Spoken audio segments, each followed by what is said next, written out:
আমরা হচ্ছে whipping cream বুঝবো কিভাবে যে আমার পারফেক্টলি বিট আছে। এখানে মূলত দুইটা জিনিস বুঝার আছে। প্রথমত আমার এটা কি ওভারবিট হয়ে গেছে কিনা। ওভারবিট মানে কি, যে ক্রিমটা কি মাত্রাতিরিক্ত আমি পরিমাণ থেকে কি বেশি বিট করে ফেলছি কিনা, ঠিক আছে, সেটাকে বলা হয় ওভারবিট। সেটা বুঝবো কিভাবে, এইটা একটা জিনিস। আর দ্বিতীয়ত হচ্ছে আমার ক্রিমটা কি আবার একটু বিট হবে কিনা, যে আমি কম হয়ে গেছে কিনা, যে আর একটু বিট করবো কিনা, এই দুইটা জিনিস বুঝার আছে। প্রথমত আমরা যদি এই ক্রিমটাকে নিয়ে, এই যে দেখেন দুই পাশে টান দিলাম, একদম স্মুথ আছে না এটা, তার মানে কি আমার ওভারবিট হয় না। যদি ওভারবিট হয় তাহলে আমার এই স্মুথনেসটা নষ্ট হয়ে যাবে।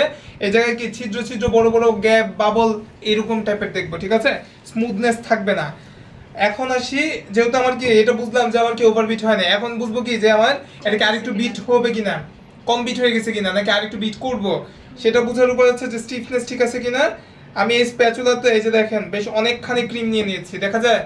এটাকে এখন আমি ঝাঁকা দিব, যদি দেখি যে এটা অল্পতেই পড়ে যাচ্ছে, এই যে পড়ে গেছে না, তার মানে কি এটা আরেকটু বিট হবে।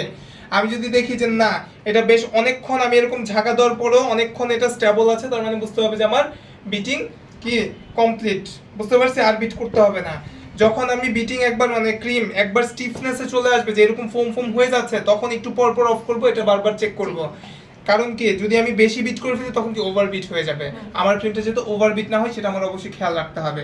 সো ক্রিম এইভাবে আপনারা বুঝবো যে আমরা কি ক্রিম পারফেক্টলি আছে কিনা। যদি এইভাবে বুঝে তারপরে কাজ করতে পারেন, তাহলে আশা করি আর ক্রিম অতি তাড়াতাড়ি গলে যাবে না।